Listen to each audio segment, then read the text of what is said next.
students, in the previous class we have completed till question number 27 of level 1. So I welcome back you for this session. Let us continue from question number 28. So the question as follows. Vocal cords occur in. Four options have been mentioned here. The first option is pharynx, then the second one is larynx, followed by glottis and bronchial tube. Dear students, first of all, let us understand what do we mean by vocal cords. See, in other sense I can tell you that vocal cords are also referred to as vocal folds. Alright, this is the first point you remember. Then followed by that, let me tell you that these are two bands of smooth muscle tissues. Okay, they are two bands of smooth muscle tissues.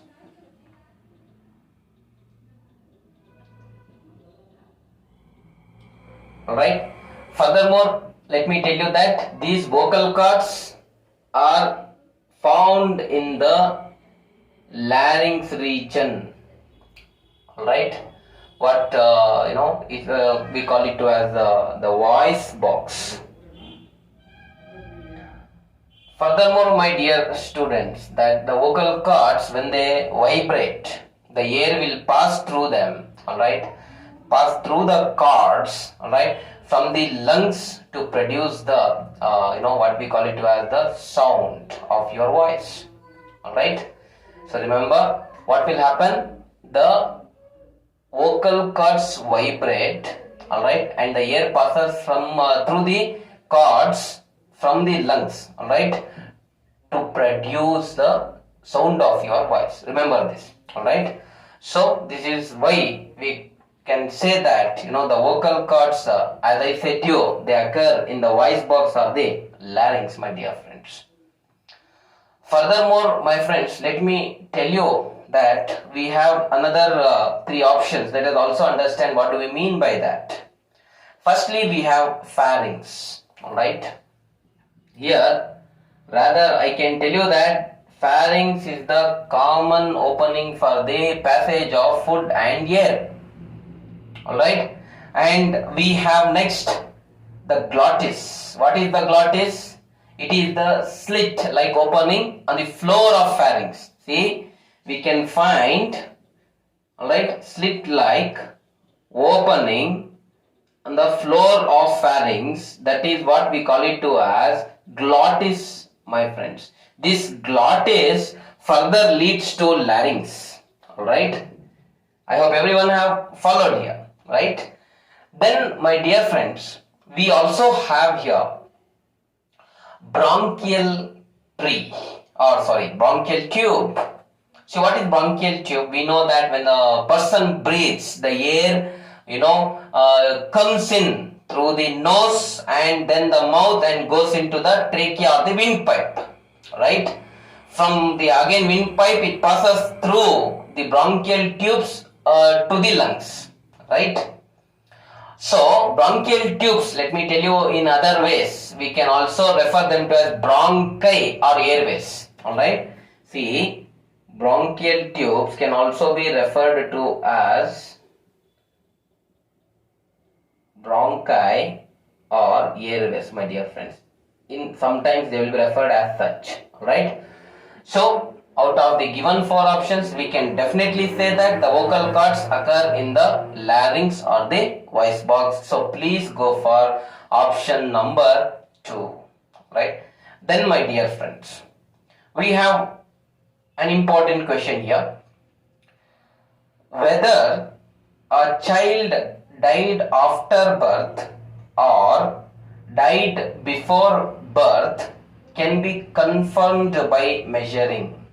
Alright, we need to identify whether the child died after birth or before birth. Through what means we can identify, we have to solve here. Alright, four options have been given. Let us solve it and we will understand this question in more appropriate sense. Dear students, the first option here is residual volume of air. They have given what? Residual volume of air. Question number 29. The first option they have given is as what? Residual volume of air. See, dear students, let me first of all tell you a few important aspects. See, whether the child died before birth or after birth, alright, can be confirmed definitely by measuring his or her or the child's residual volume of air. Alright, let it make it confirm here. Why? I will tell you. See, because when the child, in fact, after the birth of the child, alright, the first cry of the child opens the respiratory passage. When the baby cries for the first time, the respiratory passage is opened. That's first, you remember that. And next, you also remember that when the respiratory passage opens, what will happen here? Certain amount of air gets stored in the lungs. For the very first time when the baby cries, the amount of air which gets stored in the lungs, certain amount of air, alright. So that air becomes residual volume, my dear friends, alright. And this is very necessary to understand whether the child died before birth or after birth. Let me tell you how. See, if after the death of the child, the lungs, we can definitely, after the death of the child, we can take the, we can post-mortem and take the lungs, part of the lungs can be cut and put into the water. As I said you, lung flotation test here, alright? Lung flotation test. So when this piece of lung is put into the water after the baby died or the child died, so if it, if they float, it is ensured, it is confirmed that the child died after normal birth. Alright, if it floats. Why? Because of the buoyancy of floating of lungs. We can say in water that why it happens is that they have the air filled in it. The lungs have air filled in it. That's why it will float. Why the air floats? The lung floats, already I have told you. And how the air has passed into the lungs, I have already told you. When the baby cries for the first time, what will happen? The air gets into the lungs, certain amount of air for the first time, right?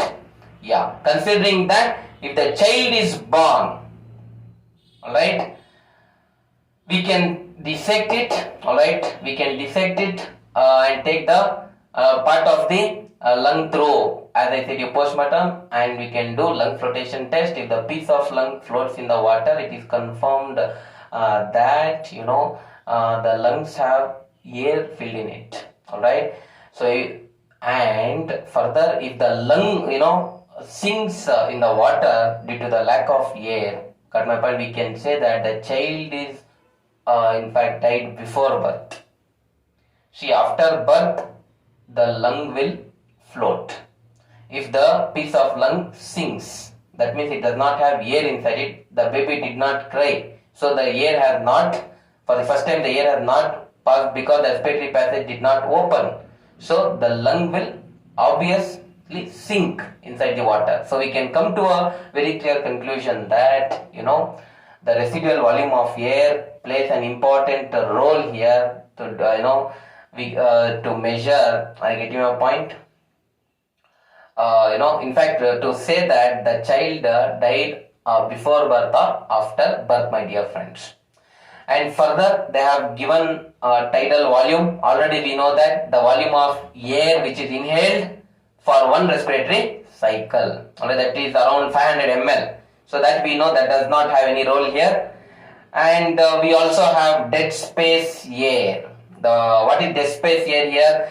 The dead space air is the volume of air which is inhaled and does not participate in gaseous exchange, which generally gets stored in the conducting pathways, alright, of our respiratory system. That is what we generally refer to as dead space air.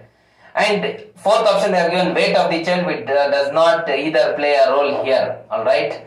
So we can go for option 1 because residual volume of air through which we can confirm that whether the child died before birth or after birth. So go for option 1. Next, let us move on to question number 30. We have here a respiratory disease is. 4 options have been given, out of which we need to identify which among those 4 is a respiratory disease. The first option is cancer. Dear students, cancer is not a respiratory disease. Cancer is, uncontrolled cell division. Caused due to uncontrolled cell division. Alright. So this is very important to understand. See, always remember, cancer may lead to the formation of tumors. Either the tumors can be two types of tumors. It can either form, one we can say it as benign tumor, and secondly we can say it as what? Malignant tumor. Dear friends, benign tumor is a tumor which is localized to a particular region of the body. The cancer cell does not spread from one region of the body to the other region of the body. Alright? And that type of tumor is benign tumor. We have secondly malignant tumor. The cancer cells from one part of the body to the other part, they keep spreading, alright, and forming tumors. Those types of tumors are malignant tumors. Alright. Remember, we can also call the cancer growth, the tumor growth, as neoplastic growth. Even we can also refer it to as what? Neoplastic growth. And it is not a, we can say, respiratory disease. Alright, it's a very clear-cut aspect. Alright, it is either due to lifestyle, alright, or due to heredity, but not due to the respiratory causes. Alright. Second option we have here is arthritis. Alright. What is arthritis here? Again, it is not a respiratory disease. Arthritis is the painful inflammation of the joints. Alright, dear students. So, second option which is given in question number 30 is arthritis. So, arthritis is painful inflammation of joints. It causes stiffness in the joints. Alright, children. So this is not a respiratory disease. Further, my dear friends, polio has been mentioned here. Polio is a rather viral disease, alright, which is caused by polio virus, alright, and generally it is preventable by vaccine, and it is not a respiratory disorder, my dear friends. Alright. Treatment can help, but the condition cannot be cured. Treatment can help. It can help to a certain extent, but there is no proper treatment for polio. Alright. So prevention is better.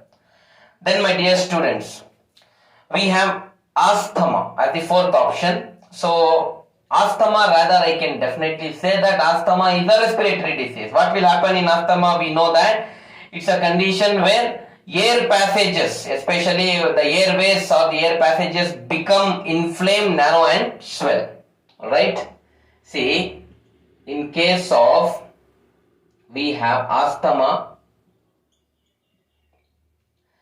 the airways, they become inflamed, they become narrow, alright, inflamed, narrow, as well as I can say swell.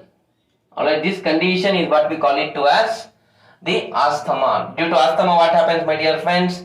There will be difficulty in breathing. Alright. So this is what about the asthma. So asthma is a respiratory disease. Definitely, out of the given 4 options, you go for option 4, that is asthma, my friends. Dear students, next let us move on to question number 31. Alright. So here in this question, a picture has been given. Alright. So let us understand what is the question. In the given figure, volume of thoracic chamber. What happens to the volume of thoracic chamber? We need to see whether it increases, decreases, or it is not affected, or we can't say. Out of these 4 options, which one we need to identify. So we'll try to understand this picture first. See, this picture is explaining us the mechanism of breathing. Alright children. So we can say that this picture is explaining the breathing mechanism or the mechanism of breathing. Alright children. So especially I can say expiration. So what are the changes which we can observe with respect to this picture? See, firstly we can observe the air is moving outside. So the air is expelled outside the lungs. Alright. So this is the indication. As the arrow marks are moving outside. Alright. This is the thoracic chamber. Alright. So we can understand that when the air moves outside, what it is? Expiration. So thoracic chamber, now what happens when the air moves out? The volume of thoracic chamber, the thoracic cavity, what happens? Decreases. Alright. So here thoracic cavity decreases, my dear friends. Alright. And further, see, there are some arrow marks here. So here ribs and sternum, they come back to original position. Ribs and sternum.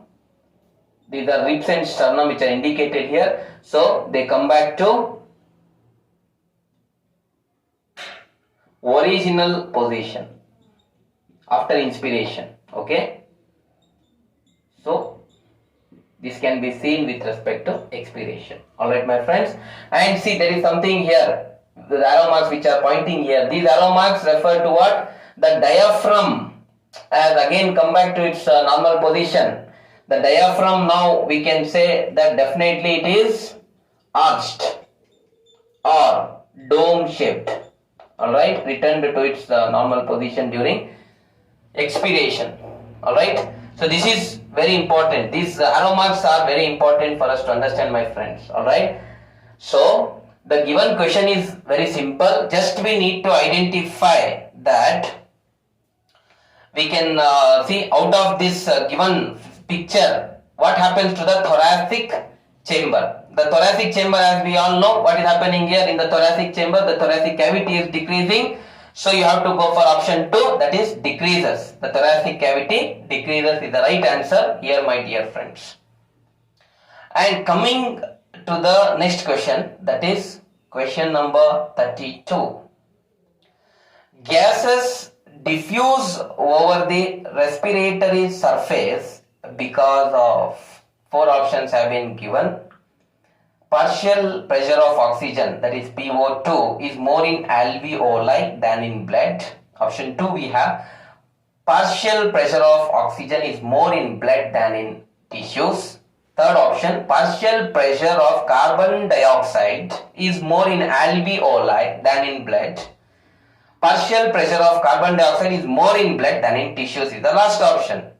See, dear students, why the gases will diffuse to the respiratory surface? From where, in fact, we need to identify.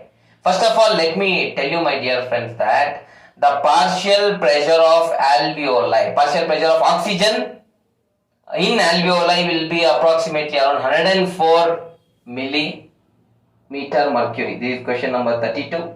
Alright. So PO2 in alveoli will be around 104 millimeter mercury. So oxygen is very high here. So pressure is obvious that will also be high. Then dear students, we also know that in the deoxygenated blood, we can say around 40 millimeter. Deoxygenated blood, we can find the partial pressure of oxygen to be less, that is around 40 millimeter mercury. Alright. So this we know that. Alright. Now let me tell you that what partial pressure of oxygen, what it reflects? It reflects the amount of oxygen dissolved in the blood. Alright. So I can say that it is helpful in measuring the effectiveness of lungs in pulling oxygen into the bloodstream. Alright, that is what the role of partial pressure of oxygen is, my dear friends. Alright, so here out of the options given, let me tell you that partial pressure of oxygen, that is PO2, is more in alveoli than in blood. See, it is very high in alveoli than in blood. Alright, first comes alveoli, then comes blood, then comes the tissues. Alright, so this is the order from increasing to the decreasing order. Alright, so we have to go for option 1, that is your right answer, because partial PO2 is more in alveoli than in blood. Dear students, the next question we have here is, in which of the following subjects the dead space is the highest? Now already I have spoken about the dead space, my dear friends. Question number 33. See, what is dead space? Alright, there is the volume of air, alright, present in the conducting pathways which does not participate in gaseous exchange at all. That is called as what? Dead space. And let me tell you, it's a straightforward question. When we talk about the old man, alright, there is very low supply of blood to lungs. In old man, there is very low supply of blood to the lungs. Very low supply of blood to the lungs we can observe with respect to what? The old man.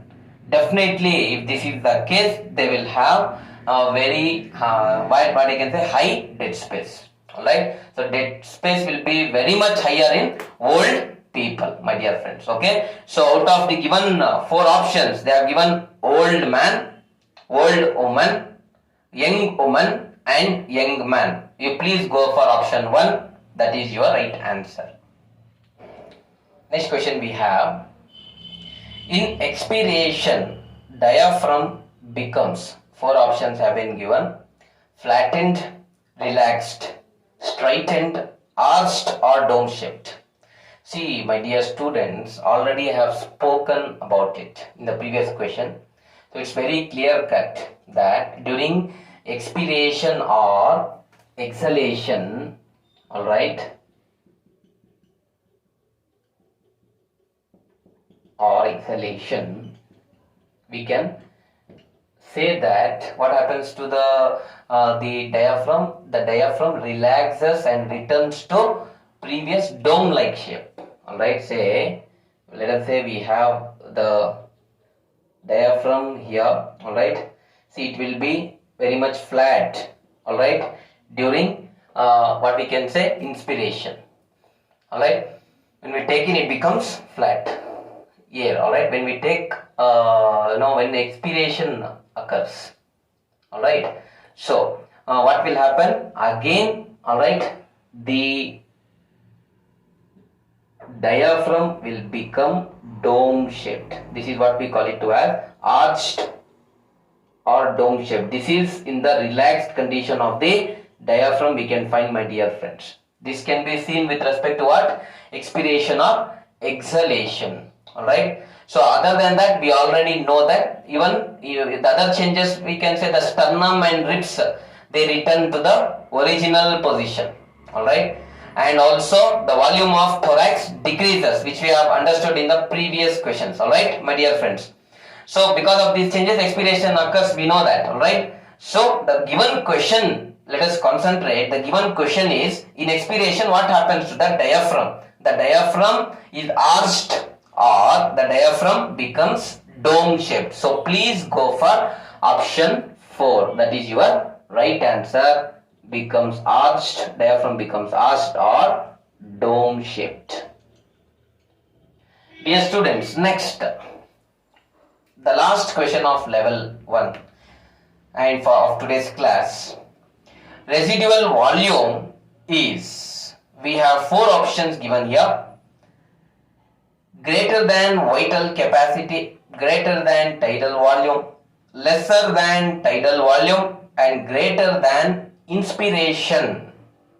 Dear students, here let us understand each one of it. What is the residual volume? You know already. What is residual volume? See, question number 35. Firstly, let us understand what do we mean by residual volume. See, what is residual volume means the amount of air which remains in the lungs even after expiration. After you leave out the air outside, still the amount of air which is present inside the lungs will be residual volume, which is about 1200 ml. Firstly, let us also understand what do we mean by vital capacity of lungs. See, we know that vital capacity is tidal volume plus inspiratory reserve volume, we call in short as IRV, and expiratory reserve volume, we call it in short as ERV. So, tidal volume is what? Tidal volume is the volume of air inhaled during each respiratory cycle, which is about 500 ml. What is inspiratory reserve volume? The volume of air inhaled in excess of what I can say tidal volume during deep inspiration. Alright, say it is about 3000 ml.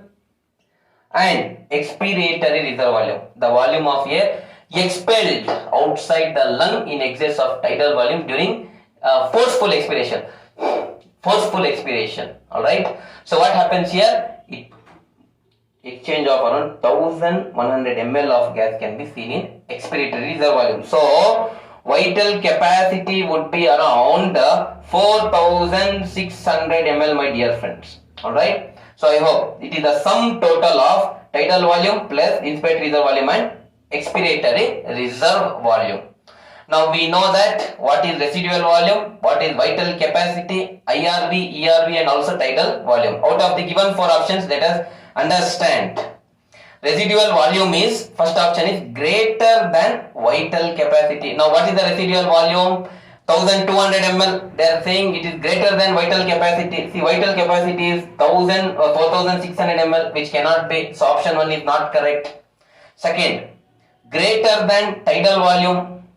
Alright, they have given it as what? Residual volume is greater than tidal volume. Yes, alright. We can say that the residual volume is 1200 ml, the tidal volume is 500 ml. So this can be the correct option here.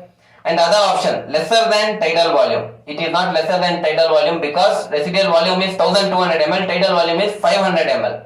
Alright. So, and the next option is greater than inspiration. Alright. You just given inspiration. They haven't given any like particular what I can say the concept here for us to understand, like whether it is inspiratory reserve volume or expiratory reserve volume as such. If we just generally consider inspiration, say when tidal volume occurs, the amount of air inspired is 500 ml, right? So going by that, the most appropriate answer we can say here is that of option 2, that is residual volume is greater than the tidal volume. Please go for option 2. Now that is it for today. So we have completed with level 1 questions and I hope everyone are following very sincerely. Have a nice day. Thank you very much.